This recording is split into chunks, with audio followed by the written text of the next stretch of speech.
방송에서 제공하는 투자 정보는 투자 판단에 대한 조언입니다. 방송에서 제공하는 주식의 가치, 가격 상승 및 가격 하락에 대해서는 방송사에서 보장하지 않습니다.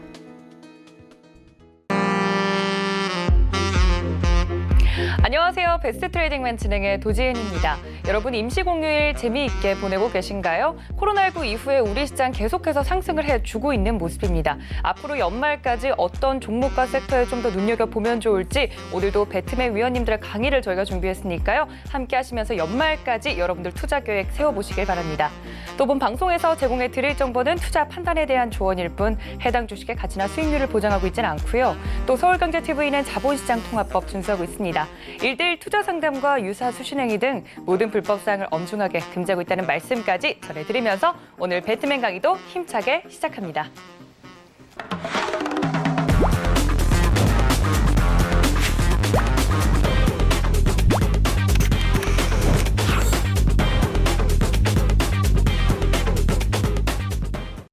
일단 행운의 7기법 제7강의 이제 마지막 강의입니다. 굉장히 좀 어려운 부분이기 때문에 잘 좀 보셔야 되고 테크니컬한 부분에 대해서 잘 체크를 해보시면 좋습니다.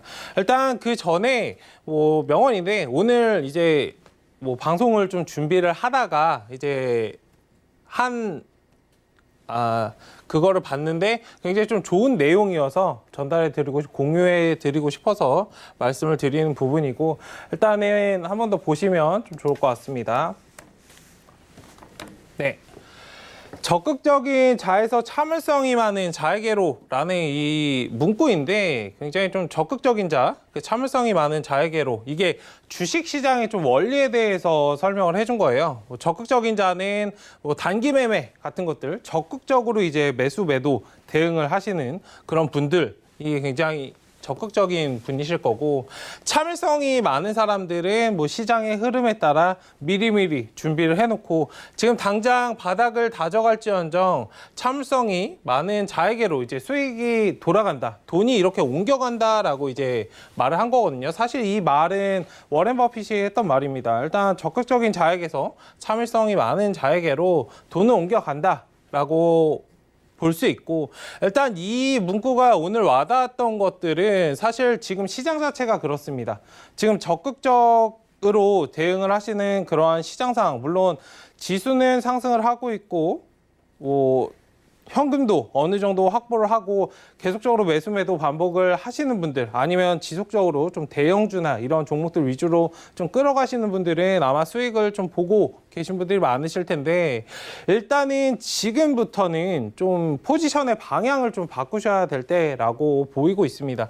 일단 그 수익을 만약에 봤다면 그 수익을 어떻게 지켜야 될지를 좀 보셔야 될 거고, 적극적으로 이제 매수에 가담하기보다는 추후에 올라갈 수 있는 그런 종목군들에 대해서 한번 잘 생각을 해보셔야 될 것입니다. 일단 트렌드라는 관점, 그리고 산업군의 변화에서 기존에 이제 반도체나 정유, 그리고 오늘 같은 경우에는 석유도 좀 올라가고 해운 관련주도 좀 움직이는 모습이었는데, 일단 그런 부분들보다는 실질적으로 다음에 상승을 할 수 있는 그런 종목들, 제가 지난 시간에 살펴드린 그 5가지 섹터 중에 내가 어떤 종목을 매수해야 될지를 좀 잘 체크를 하시고 좀 준비를 하시는 그런 과정들을 좀 거치셨으면 좋겠습니다.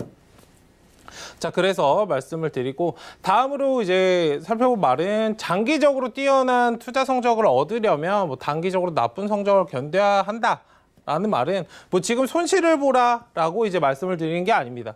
주가가 이제 상승 하락을 반복을 하다가 상승을 엄청나게 하기 때문에, 다만 지금 신풍제약을 아까 말씀을 하셔서 이제 예시로 드려드리는 말씀인데, 일단 신풍제약 같은 경우에도 바닥에서 굉장히 오랜 기간 매집 구간을 가지고 이제 상승을 했습니다. 장기적으로 뛰어난 투자 성적을 얻으려면 이런 구간을 거쳐서 상승을 하기 때문에 단기적으로는 나쁠 수 있겠죠. 굉장히 답답하고 마이너스 3%, 5%, 마이너스 10%, 플러스 5% 이렇게 왔다 갔다 하는데, 그러니까 이러한 구간들을 잘 견뎌내면 크게 상승을 할 수 있다. 물론 이 크게 상승을 하고 종목을 고르는 방법에 있어서는 제가 뒤에서 살펴드릴 것인데, 일단 장기적으로 보자라고 말씀을 드린 겁니다. 제가 종목을 고를 때 항상 저는 이제 2배 이상 올라가지 않을 종목은 고르지 않는다라고 이제 많이 말씀을 드리거든요.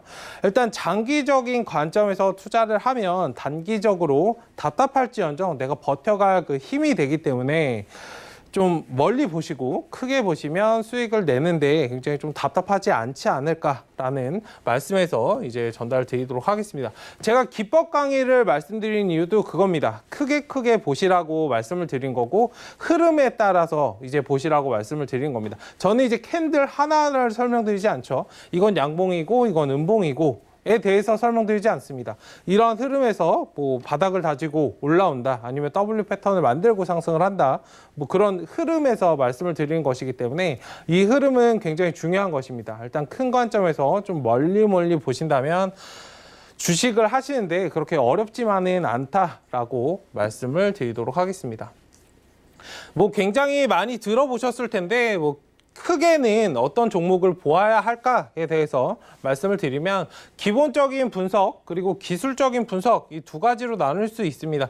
일단 기본적인 분석은 우리가 책에서도 나오고 있는 뭐 과연 클까라는 거는 이제 기업이 성장할 수 있을까라는 부분을 기업 성장이라고 드리고 싶은데 일단 이 성장성은 우리가 얘기하는 뭐 저 PBR 같이 재무제표상 저평가가 되어 있나라는 그런 부분들을 좀 보시면 될 거고 뭐 이게 작다면 지금 시장에서 굉장히 평가가 적게 돼 있다는 부분이기 때문에 EPS 같은 경우에는 아마 재무제표 생소하실 수 있어요. 만약 이 부분들을 체크를 하지 않으신다면 일단 재무제표를 한번 보시면 EPS가 뭐 지금 5,000원인데 지금 주가가 1,000원에 있다라는 뭐 예로 들어서 말씀을 드리면 EPS가 5,000원인데 1,000원이다 주가가 그러면은 얘가 5배 이상 상승할 수 있다는 뜻입니다. 그러니까 얘가 적정 주가가 5,000원이다. 근데 얘 주가가 1,000원이네. 라고 이제 말해주는 것이기 때문에 더 크게 클 수 있겠죠. 기업의 가치 측면에서 장기 투자를 한다고 해도 흔들리지 않는 그런 기업이기 때문에 EPS, 뭐 PBR 정도는 잘 체크를 해주시면 뭐 기업의 성장성 부분을 잘 알 수 있을 것이고 그리고 이 돈을 벌고 있는가 수익성은 손익계산서 아니라면 이제 영업이익 재무제표상 이제 영업이익 정도는 잘 보시면 한번 이거 체크해 보시라고 제가 말씀을 드렸잖아요. 재무제표에서는 이제 영업이익, 부채비율,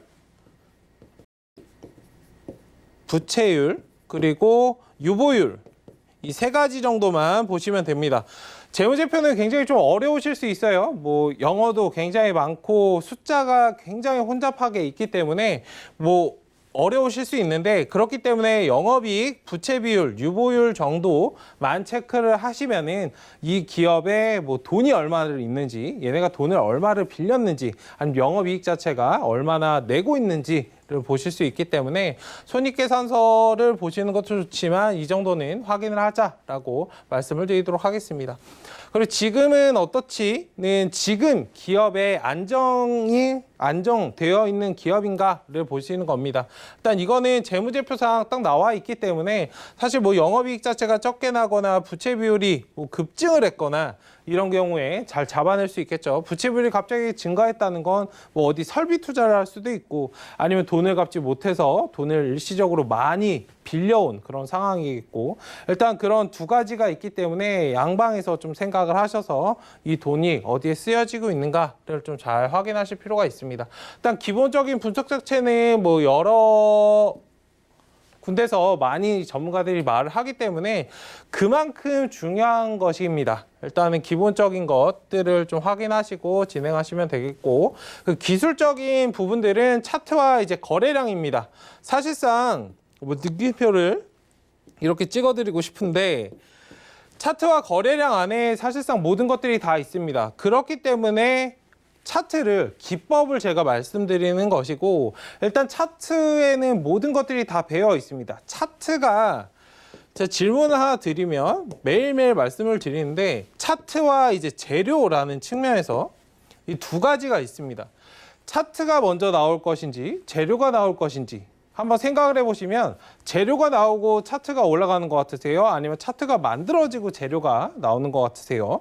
한번 잘 생각을 해보시면 좋을 것 같습니다.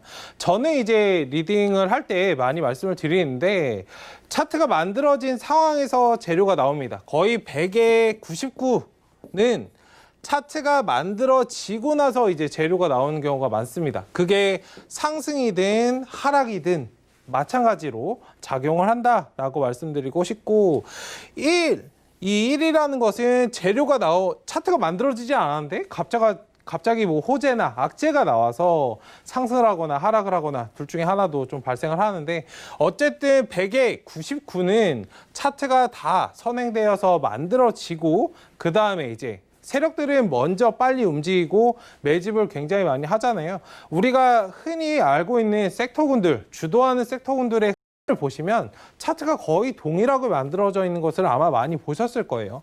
일단 그런 것에서 좀 힌트를 얻으시면 좋을 것 같습니다.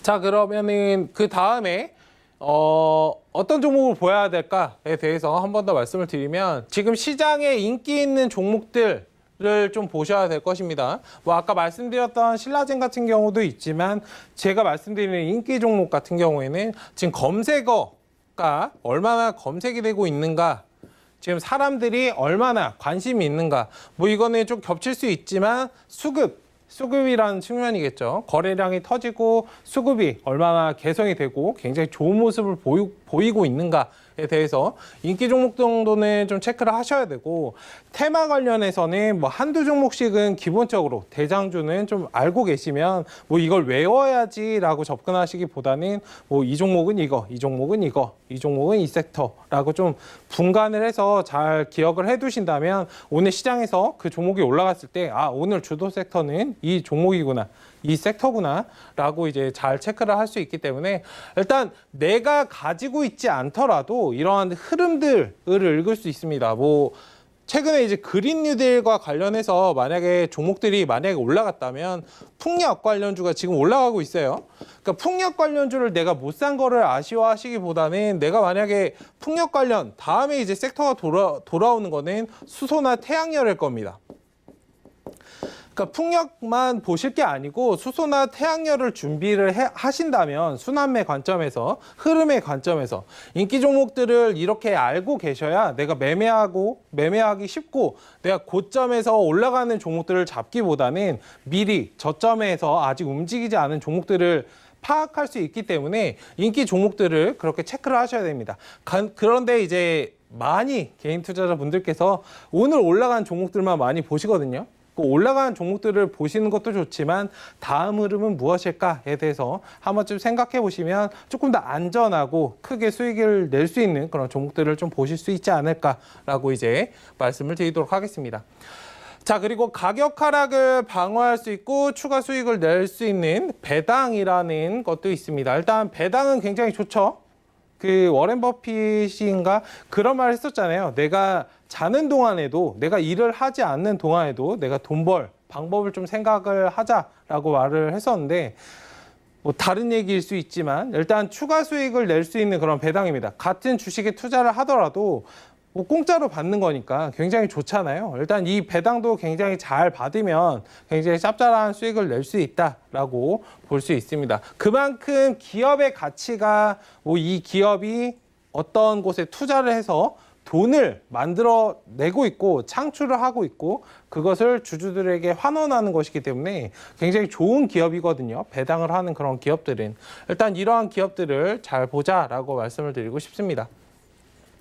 그리고 뉴스를 가까이 하자. 뉴스는 특히 좀 잘 보셔야 돼요. 왜냐하면 뉴스는 어떤 종목에 대해서 제가 아까도 말씀을 드렸지만 뭐 일정들을 많이 말을 해주잖아요. 뭐 몇 월 달에는 몇 월 달에는 이런 일정들이 있기 때문에 그런 중요 일정 같은 것들을 잘 확인을 하신다면 내가 먼저 움직일 수 있습니다. 뭐 9월 달에 아까 말씀드렸던 신라젠 같은 경우 뭐 주주총회가 있다. 그러면은 8월 달부터 미리 체크를 해두신다면 내가 뭐 제약바이오 관련해서 투자를 해야 될까 말아야 될까에 대해서 어느 정도 잘 체크할 수 있는 그런 것이 될 수 있기 때문에 일단 일정들을 잘 확인을 하셔야 됩니다.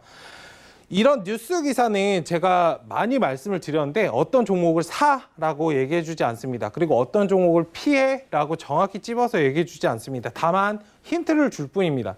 뭐 갤럭시의 언팩 행사 관련해서도 오늘도 뭐 SSD나 뭐 그런 부분들, 핸드폰 부품이나 최근에 좀 많이 움직였었잖아요. 일단 언팩 행사가 예정이 돼 있다. 언제 진행이 될 거다. 물론 그날 당일에는 호재가 나온 것이기 때문에 좀 차익 실현이 나올 수 있습니다. 다만 그전에는 어느 정도 좀 끌고 가볼 만 하겠죠. 일단 그런 일정들을 잘 확인을 하시면 내가 이전에 살짝 들어갔다가 단기적으로 수익을 내고 나올 수 있는 그런 부분들이 있기 때문에 뉴스 일정들을 잘 체크를 하자. 이게 굉장히 좀 중요한 부분인 것 같아요. 일단 잘 체크를 하시면 좋겠고, 주가는 장기적으로 내재적인 가치를 따릅니다. 뭐 일시적인 하락이 나올지언정 주가는 제자리를 찾아간다라는 말을 많이 들어보셨잖아요. 물론 이 제자리는 사실 상승에 대한 부분도 하락에 대한 부분도 있습니다. 특히 이제 제약바이오 관련해서 제가 계속적으로 강조 말씀을 드리는데, 왜냐하면 이제 제약바이오 관련해서는 기대감 때문에 상승하는 경우가 굉장히 많기 때문에 일시적으로 상승을 할지언정 주가는 꺼져서 좀 하락을 할 수 있기 때문에 일단 이 내재적인 가치는 무조건 상승의 영역으로만 볼 게 아니고 하락에 대한 그런 영향으로도 잘 체크를 해보시면 좋을 것 같습니다. 그리고 주가의 상승은 제가 아까도 말씀을 드렸지만 인기 종목은 수급 거래량입니다. 내가 아무리 좋은 기업을 지금 가지고 있다고 하더라도, 그럼 제가 역으로 한번 질문을 드려볼 텐데 잘 한번 생각을 해보시면 좋을 것 같습니다. 일단 어떤 종목을 내가 매수를 했어요. 제가 저번 시간에도 말씀을 드렸지만 많은 개인 투자자 분들께서 조금 안타까울 수 있는데, 자기가 이제 좋아하는 평소에 봐왔던 그런 종목들을 매수를 하시는 경우가 굉장히 많거든요. 일단은 그런데 시장에서 만약에 사람들이 반응이 없다면 이 종목은 지금 당장 움직이기 굉장히 답답하겠죠.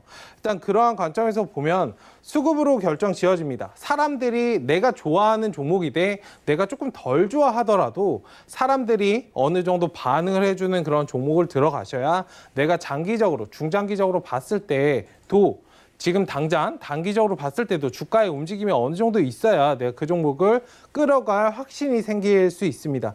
그런데 이 종목에 대해서 굉장히 포장하시는 분들이 많으세요. 그럼 제가 질문을 아까 드린다고 했잖아요. 코스피 코스닥 시장에는 2,000개가 넘는 종목들이 있습니다. 그 포장이라고 하는, 그 재료라고 하는 부분들은 어느 기업이나 다 재료가 있습니다. 사실상 뭐 코에 걸면 코걸이, 귀에 걸면 귀걸이라고 이 종목에 대해서 좋게 보기 시작하면 좋은 것들밖에 안 보여요. 단점은 보이지 않거든요. 그런데 시장에서 이런 뭐 좋은 이런 재료들은 다 가지고 있지만 어느 정도 수급이 뒷받침된 그런 종목들을 사셔야 수익을 효율적으로 기회비용 측면에서 잘 낼 수 있다라고 이제 말씀을 드리고 싶기 때문에 일단 수급과 거래량은 잘 체크를 해보고 이거를 1순위로 삼으셨으면 좋겠습니다. 만약에 종목을 보신다면 기업의 가치를 보시는 것도 좋지만 수급 거래량을 먼저 보시고 그 다음에 좋은 종목을 좀 고르시는, 그러니까 반대 방향으로 좀 움직이시면 주식을 매매하실 때 굉장히 좀 수월하실 거기 때문에 일단 그런 부분들을 잘 보시면 좋을 것 같습니다.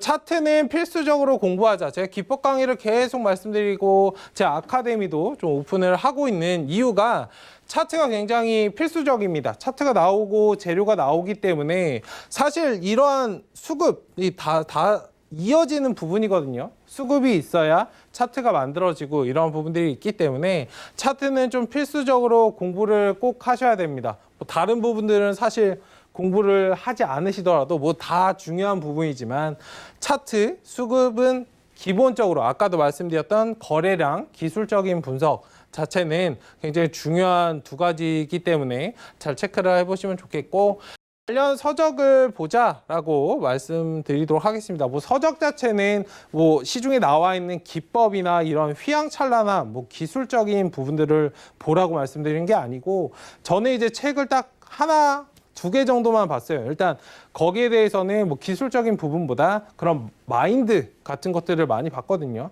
그리고 장기적인 관점에서 내가 어떤 종목을 보면 좋은지, 아까 말씀드렸던 뭐 저퍼, EPS 같은 것들을 좀 보자. 그리고 기본적으로 원리에서 나는 이런 종목들을 투자하지 않아. 왜? 라면 이렇게 설명이 나온 그런 책들이 있거든요. 일단 그런 것들을 잘 한번 보시면 좋겠고, 이런 서적은 제가 나중에 한번 말씀을 드리도록 하겠습니다. 자, 그러면은 뭐 이론적인 부분은 저기까지만 참고해 주시면 되고, 행운의 7기법 제7강의입니다. 빨랫줄 함정 패턴이라고 말씀드리겠는데, 빨랫줄은 제가 저번에도 전 시간에도 말씀을 드렸습니다. 뭐 일자로 이렇게 기어가는 이런 상황인데, 일자로 이렇게 가던 주가가 이거는 누군가 만드는 거거든요. 그러다가 V자 패턴을 만들고 주가가 급등을 하는 패턴입니다. 이 기법은 굉장히 중요한 기법입니다. 뭐 1, 2, 3, 뭐 6번까지 그런 기법을 하지 않으셔도 7기법은 꼭꼭 챙겨주셨으면 좋겠습니다. 잘 찾으시면 정말 많이 수익을 낼 수 있는 그런 패턴이기 때문에, 그렇기 때문에 이제 7기법이라고 말씀을 드립니다. 6강의가 아니고 7강이겠죠. 네, 빨랫줄 함정 패턴입니다. 뭐 플랫, 트랩이라고 트릭이라고 말씀을 드리는데, 일단 일자형 빨랫줄 패턴으로 상승 흐름을 거의 완성한 주식이 갑자기 하락한 이후에 좀 급등하는 패턴을 만든다라고 이제 말씀을 드리도록 하겠습니다. 제가 아까 말씀드렸던 일자형으로 오다가 V자 패턴을 만들고 이제 상승이 굉장히 많이 나오는데, 일단 이 플랫 한 일자로 올라오는 이것은 누군가 만들어 간 거거든요. 시가를, 호가를, 주가를 계속적으로 좀 만들어가면서 일정 선을 딱 유지를 시켜줍니다.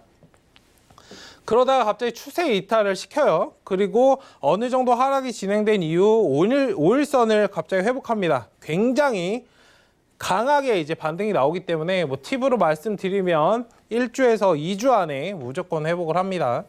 그러니까 빨랫줄 패턴의 저항선을 돌파한 이후에 본격적인 급등이 시작된다. 뭐 굉장히 간단해요. 굉장히 간단한데 굉장히 어렵습니다. 자, 특징은 기본적으로 일자형 패턴, 빨랫줄을 완성시키는 완성 흐름에서 추세 이탈이 발생을 한다. 그리고 추세 이탈로 어느 정도 하락 조정 흐름이 이어지고 빠르게 회복되는 모습을 보여주어야 된다. 이게 포인트입니다. 빠르게 회복됩니다.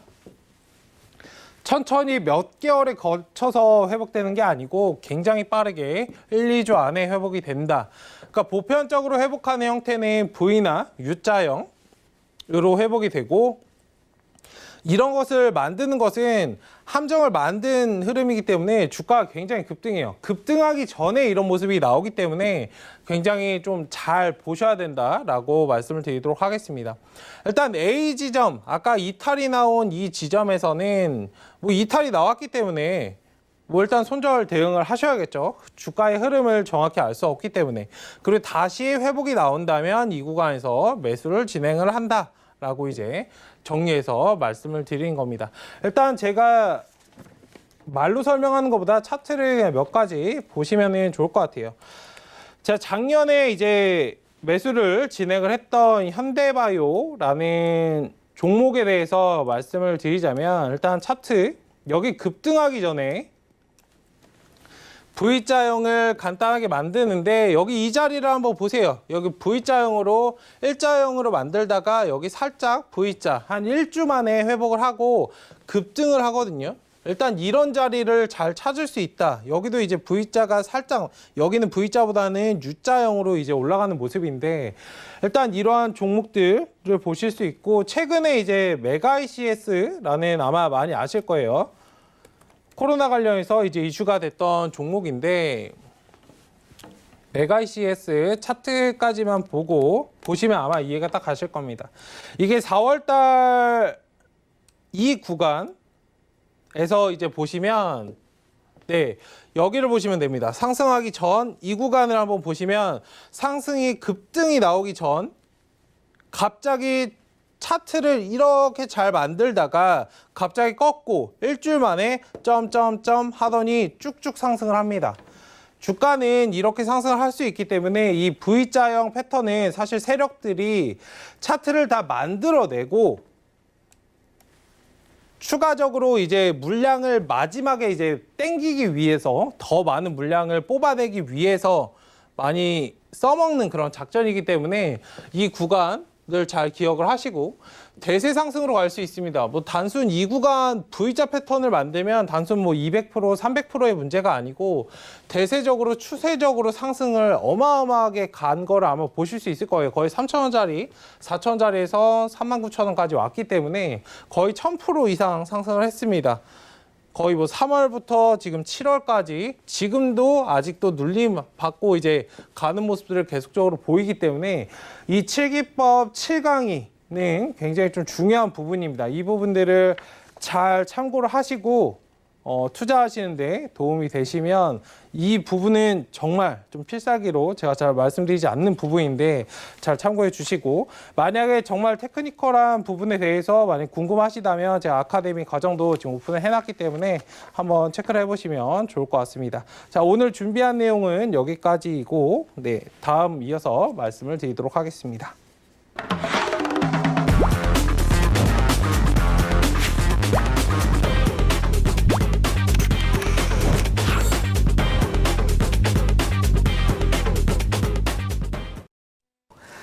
좀 편안하게 그냥 앉아서 저런 생각들을 했었구나 이렇게 그냥 뭐 따로 메모할 것도 없고요. 그렇게 들어보시면 될 것 같습니다. 예전에 이제 주식시장은 새로운 게 없습니다. 항상 반복되는 일이고 주식시장이 생긴 거는 국내에는 80년도 1월 1일을 지수 100으로 해서 출발을 했지만 그 이전에는 70년대는 격탕 매매를 해서 거래소도 제대로 없는 상태에서 이루어졌었고요. 서구에서는 뭐 자본시장이 오래 발달됐으니까 1700년도에 네덜란드의 그 유명한 튤립 광풍부터 시작해가지고 굉장히 오랜 시간 자본주의 시장이 진행이 됐었습니다. 근데 그 200년 동안의 역사 속에서 아주 뚜렷하게 괄목을 낸 투자의 대가들이 있었는데 오늘은 시간 닿는 대로 몇 사람이 과거에 했던 얘기들 그 중에서 최근 시장에 좀 맞는 사람들 목록을 좀 뽑아왔습니다. 보통 시장을 평가하는 거는 시장이 이렇게 강세장일 때 맞는 게 있고요. 박스권을 그릴 때 맞는 이론이 있습니다. 보통 이렇게 강세장, 이렇게 추세적으로 올라가는 장은 추세 이론을 했던 사람들, 성장주를 추정했던 사람들 이론이 잘 맞았습니다. 그런데 이런 국면은 긴 주기로 보면 얼마 안 됩니다. 아마 이렇게 추세적으로 성장했던 구간은 아마 10% 남짓밖에 안 되고 대부분의 구간은 횡보 구간일 텐데 그래서 확률적으로나 기간적으로는 박스 이론 같은 게 있죠. 고점 매도 저점 매수 뭐 이런 거를 주로 하는 그 박스 이론을 많이 얘기를 했었고요. 그런데 이런 강세장에는 박스 이론을 했던 사람들은 주식을 다 팔았기 때문에 시세를 누리지 못합니다. 아마 지금도 시세가 폭발하는 종목을 초반에 갖고 계셨는데 지금은 다 팔고 내 주머니에 없는 투자자분들도 많으실 거예요. 그래서 항상 시장에 맞는 전략이 필요한데 지금은 강세장이라 그랬죠. 그래서 이 강세장에 맞는 사람들은 어떤 이론으로 했는지 차례대로 한번 윌리엄 오닐이라는 사람이 있었습니다. 이 사람은 차트를 중심으로 시장을 분석을 했어요. 그래서 원칙적으로는 차트주의자인데 그런데 이 사람이 차트를 기준으로 함에도 불구하고 투자 종목을 뽑을 때는 차트로 골라놓고 그 다음에 필터링을 하는데 아주 간결하게 요 캔슬림이라는 이제 앞자를 따서 윌리엄 오닐의 캔슬림은 꽤나 유명세를 떨친 투자 이론입니다. 그래서 차트로 내가 종목을 찾는데 그 종목 중에서 이 캔슬림에 부합되지 않으면 다 버렸다랍니다. 그래서 이 캔슬림의 이니셜이 뭐냐 하면은 C는 현대 주당 순이익. 그래서 그 EPS라 그러죠. EPS가 굉장히 중요하다. 그래서 전년 동기 대비해서 EPS가 25% 이상인 종목만 이 사람은 골랐더래요. 왜 그러냐면 급등주를 자기가 한 200년 동안 급등주만 모아서 쭉 분석을 해봤더니 이 급등주는 직전에 이 EPS가 예외 없이 다 이렇게 급등하더라는 걸 발견을 한 거예요. 그래서 나는 앞으로 종목을 고를 때 차트로 보고 EPS가 전년 동기 대비해서 25% 이상 되는 것만 골라야겠구나. 이렇게 기준을 잡았고요. 두 번째는 연간으로 비교해 보니까 이게 연간으로도 연간 EPS로도 지난 3년 동안 한 가지로 25% 이상 되면 확률이 높더라. 그래서 EPS라는 게 굉장히 중요하다는 얘기를 했고요. 여기 하나 덧붙여서 ROE라는 것도 이 사람이 이제 같이 붙였는데 ROE는 17% 이상이 되는 종목들을 골라야 되겠구나라는 기준을 이제 덧붙여서 잡았습니다. EPS는 25%, ROE는 17%. 그 다음에 또 분석을 해보니까 이렇게 급등하는 종목들은 뭔가 새로운 게 있더라. 뭔가 새로운 게 있더라. 그래서 new라는 거, something new인데 시장에서는 새로운 것에 대해서 프리미엄을 엄청 줍니다. 최근에 우리 시장을 보시면 다 새로운 것이죠. 과거에 익숙했던 거는 없고 새로운 것이 많이 나옵니다. 이 새로운 거는 프리미엄을 주는데 그거는 신제품일 수도 있고 새로운 경영일 수도 있고 새로운 시장 개척일 수도 있고 M&A일 수도 있고 새로운 최근의 수소처럼 새로운 패러다임일 수도 있겠죠. 어쨌든 시장에는 새로운 게 들어갔을 때 프리미엄을 많이 준다는 것을 또 발견을 했습니다. 그 다음에 또 생각한 게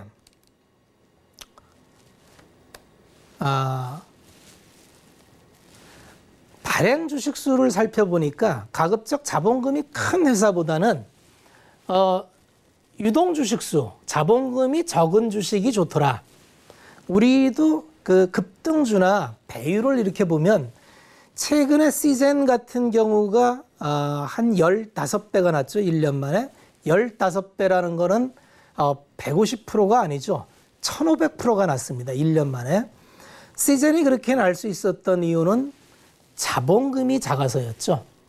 자본금이 작다 보니까 기저효과, 베이스에서 점프하는 힘이 크더라는 거죠. 그래서 가장 좋은 게 시가총액 한 500억에서 2천억 사이의 종목 중에서 새로운 거나 아까 얘기한 그런 거에 부합되는 종목이 있다면 굉장히 탄력이 좋다는 거를 발견할 수가 있습니다. 그래서 같은 기준이면은 자본금이 적은 거를 좀 하자. 그리고 또 다음에 보니까 이제 L인데 리더 또는 레거드, 선발주냐 후발주냐.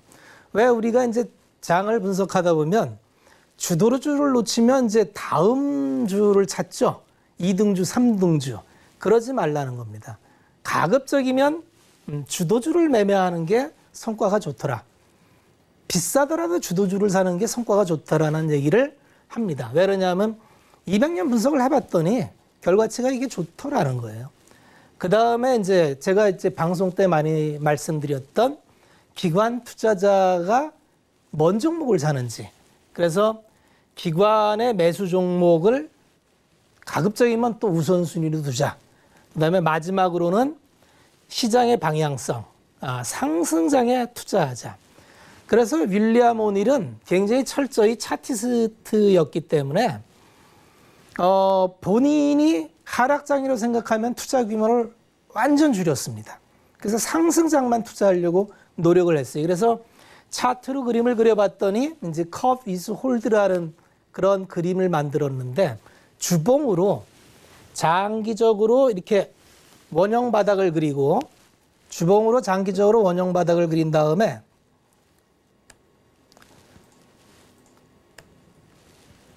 주봉으로 장기적으로 월봉을 장기 바닥을 이렇게 그린 종목을 찾습니다. 그래서 이 사람은 이 바닥에서 사지 말라래요.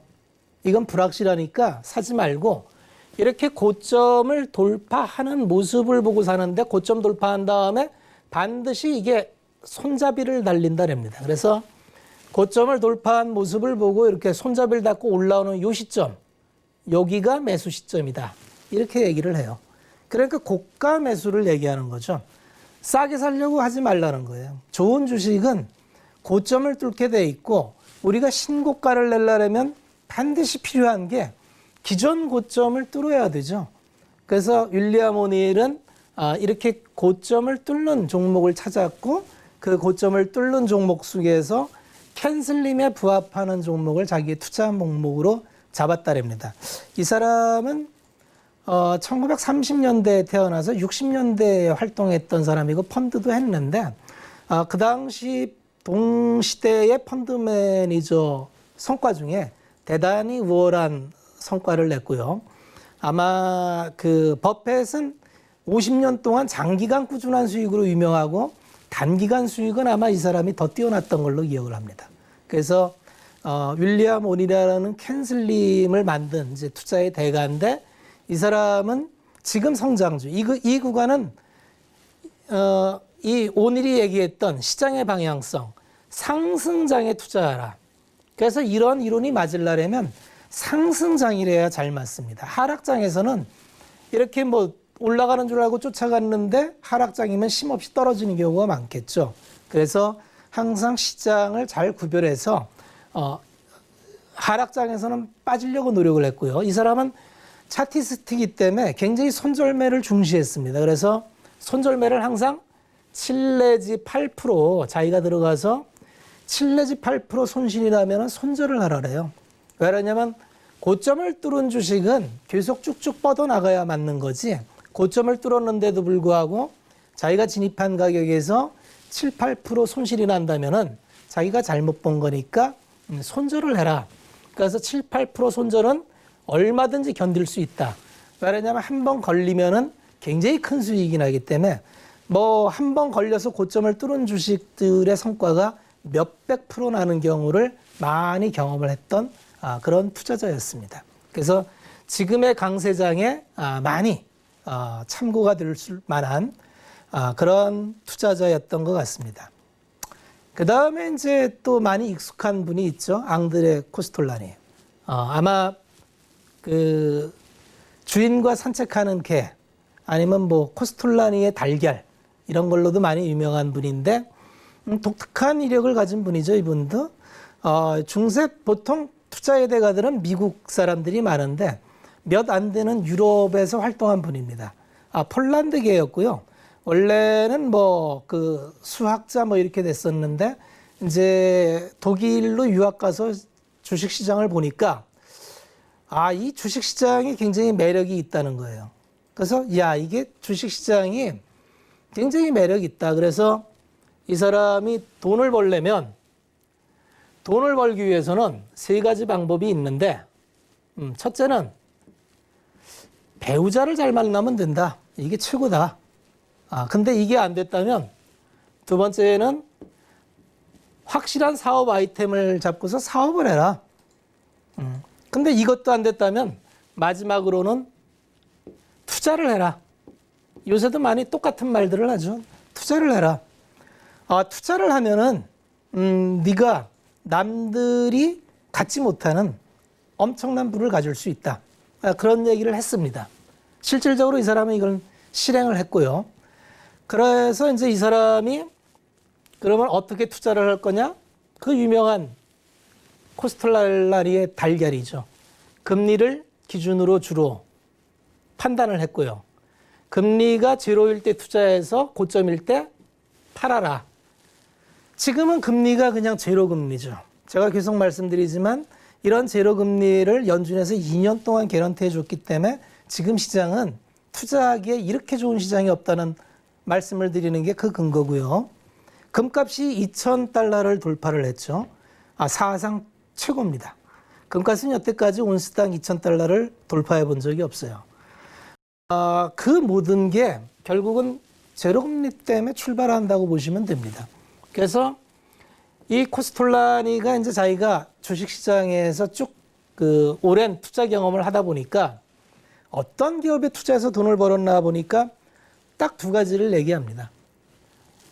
성장 기업에 해라. 그러니까 뭐 어쨌든 그 성장이 뚜렷하게 나타나는 기업에 투자를 해야만 큰 수익이 나더라. 이런 걸 알았고요. 두 번째는 턴 어라운드 주식을 해라. 아마 시대적으로 저 때가 이제 그 공황기 이후에 이런 그 많이 죽었던 기업이 살아나다 보니까 턴 어라운드 주식이 굉장히 폭발적으로 상승한 기업들이 많았었던 시대였습니다. 그런데 이 두 개는 지금도 그대로 통용이 됩니다. 지금도 우리 시장에서 열광을 하는 게 다 두 가지입니다.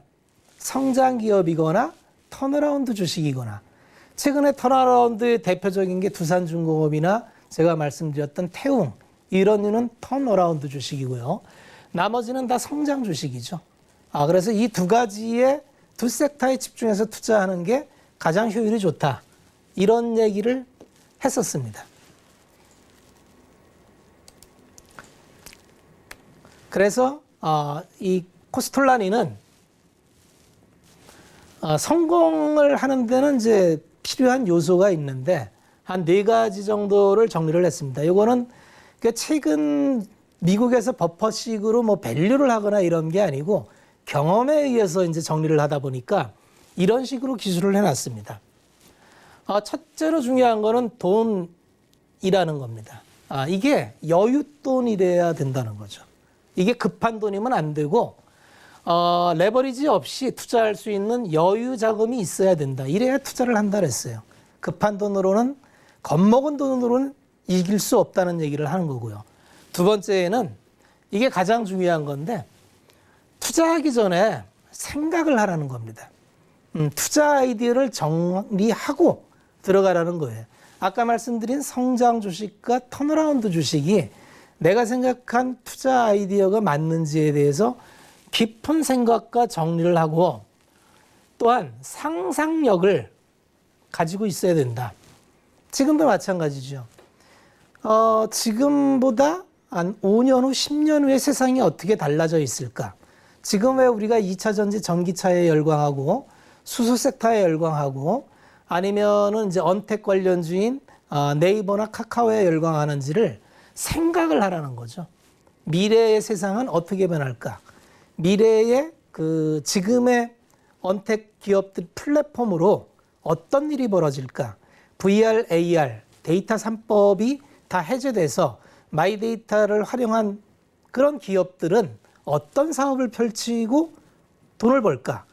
지금 없는 굉장히 다양한 비즈니스가 나올 텐데 그런 거에 대한 상상력을 좀 하고 투자하라는 거죠.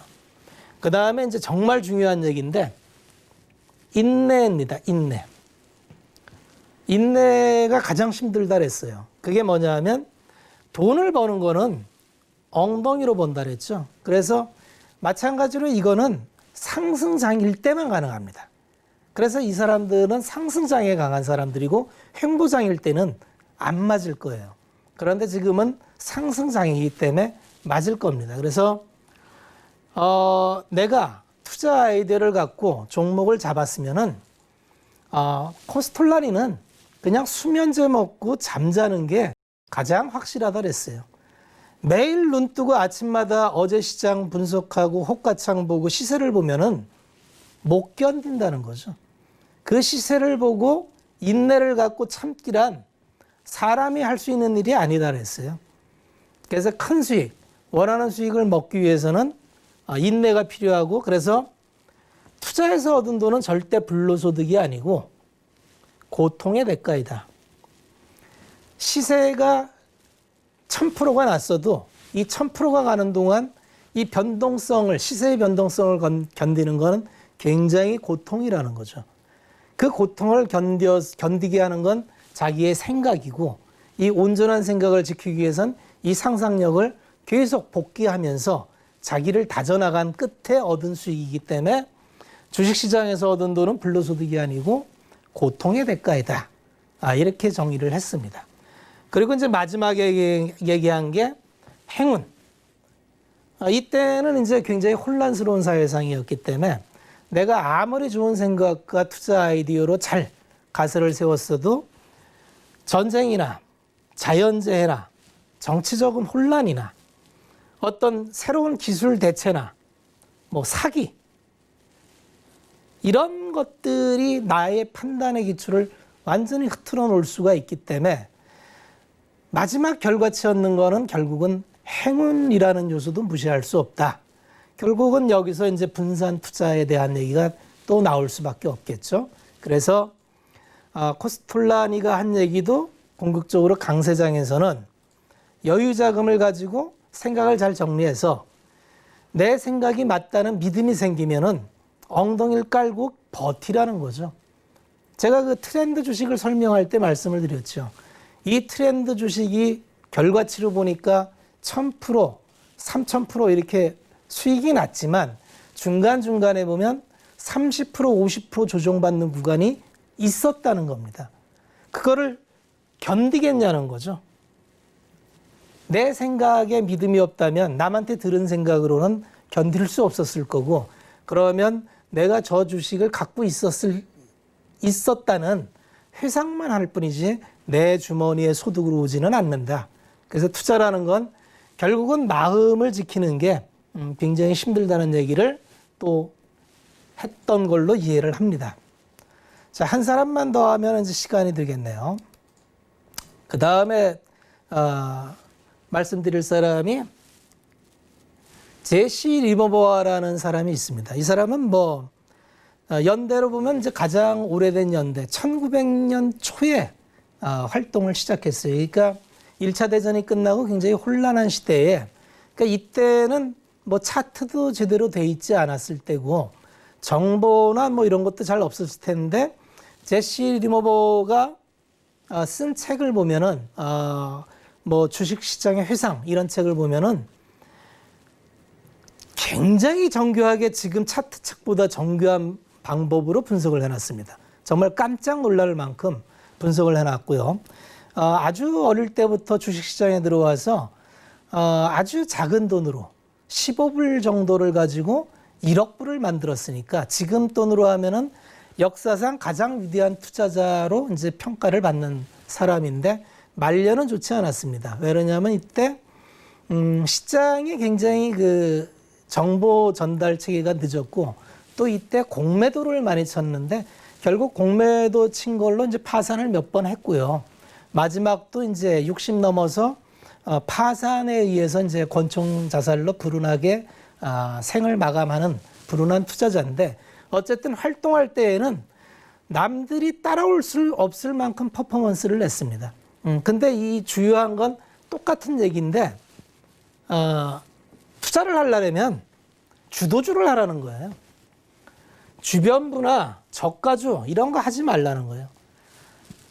이 100년 전의 사람이 산업 트렌드를 변화시키는, 아주 익숙하지 않습니까? 지금 들어도, 지금 이 얘기를 해도 투자자들이 잘 안 따르는 법인데, 주도주 매매를 해라. 수소, 제가 그렇게 말씀드리는 수소가 산업 트렌드를 변화시키는 거 아닙니까? 2차 전지의 전기차. 100년 전의 사람이 이렇게 얘기를 했어요. 주도주 매매에 집중해라. 그리고 남의 말 듣고 하지 말아라. 정보 매매하지 말아라. 뭐 좋은 정보 없어라고 묻지 말라는 거예요. 그냥 펀더멘탈을 바탕으로 해서, 중요한 얘기죠. 마찬가지로 펀더멘탈을 얘기를 합니다. 모멘텀에 따른 종목을 선택해라.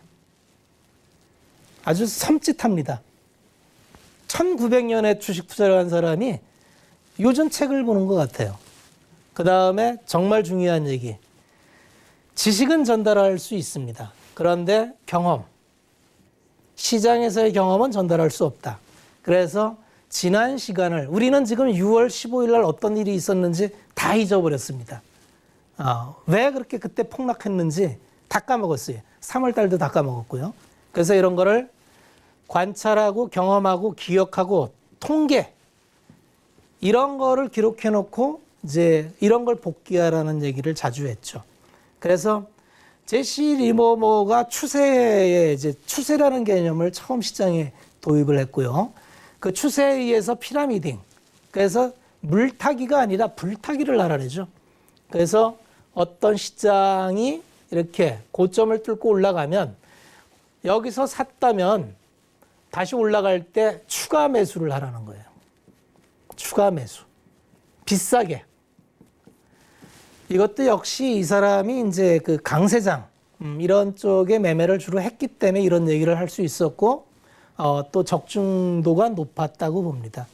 그런데 이제 이런 과거의 투자의 대가들 얘기를 통해서 현재를 반추해 보면은 똑같다는 거죠. 시장은 항상 똑같았고, 같은 룰에 의해서 투자 원칙은 이루어졌고, 지금도 마찬가지로 강세장이 진행되고 있는데 이 원칙을 지켜서 내 걸로 만든다면은 아마 우리 시청자분들도 이번 강세장에 보다 조금 더 수익의 보탬이 되지 않을까 이렇게 생각을 합니다.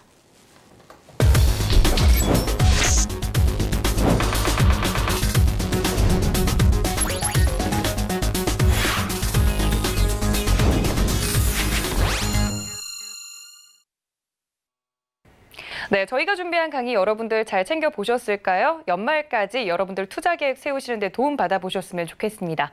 나는 좀 더 다양한 정보가 필요하다 하시는 분들을 위해서 서울경제TV 홈페이지도 활짝 열어두고 있으니까 많은 참여 부탁드립니다.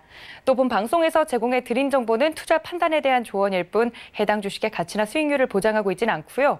또 서울경제TV는 자본시장 통합법 준수하고 있습니다. 1:1 투자 상담과 유사 수신행위 등 모든 불법 사항을 엄중하게 금지하고 있다는 말씀까지 전해드리면서 오늘 저희가 준비한 소식은 여기까지입니다. 행복한 휴일 보내시고 저희는 다음 이 시간 다시 찾아뵙겠습니다. 시청해주신 여러분 고맙습니다.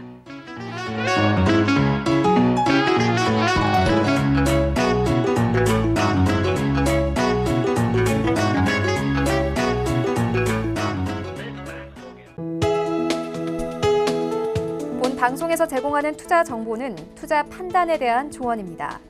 방송에서 제공하는 주식의 가치, 가격 상승 및 가격 하락에 대해서는 방송사에서 보장하지 않습니다.